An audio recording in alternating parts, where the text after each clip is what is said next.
Ebi n'ebindi bigambirwa Rwenzori Diocese ebirinejwe amagara ga Patrick Chargonza owagwire mu Rubutandu ahangutezi kandi emikoro ekorirwa ha kanisa ya Humura Church of Uganda omuri Kyegegwa obwe General Katumba Wamala n'owabirali omujenyi mukuru.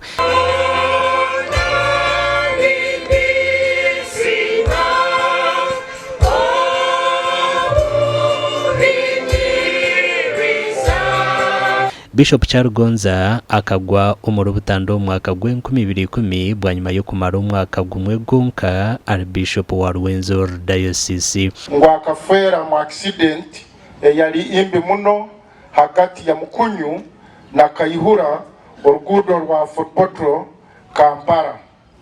Kandi Honorable Minister kuyiha Bishop wogo afa orugudo rugumize mu muno no kwita abantu bayingi muno habwo kuvuga kubi rundi n'orugudo narwo obutabaro rungi hawakubaino so kumalesa hemu hatsa zino malesa isatu rundi ibiri abo kwali mu ebina bingi muno nabwecho singebe babikozerwa nyina kunena yakubaina avuga nagena maiso ga motoka obutandu obwo bwakubeire nsobora kuwetantara. Let us also work on our roads.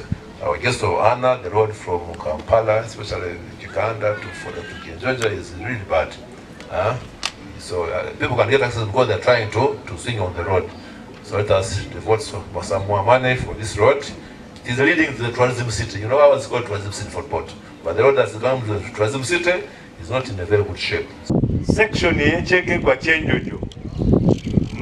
Nina timu yange kola construction unit. Tuenzo ejakuja esoke ecola assessment. Erabe ebitundu byetuyinza okukwatako nga bwe twakoze ku Jinja Road. Tusooke tudabirize ebyo nga bwe tulinda okuzzaawo oluguudo olwo lwonna. Tusooke tuludabirize mu bitundu ebyo ebibi.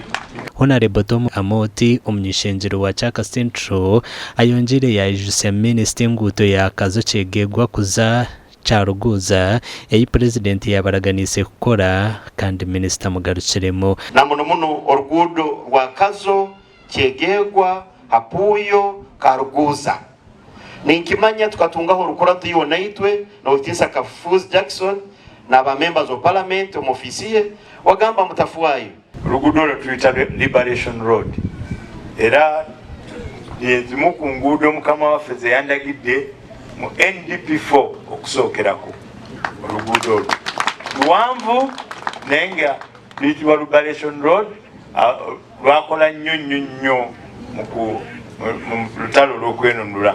Mukoro ogwo hashyikireho na family y'omugenzi Bishop Chargonza eyebimbirwe mu komugenzi kandi ogwo asimire Diocese ya Rwenzori ahabwa kubahwera kandi Amoti Bishop nawe ni msima na Mama Lilian obukuba sino tukusanga tarakira bizeho kino kyakubaire kitaro.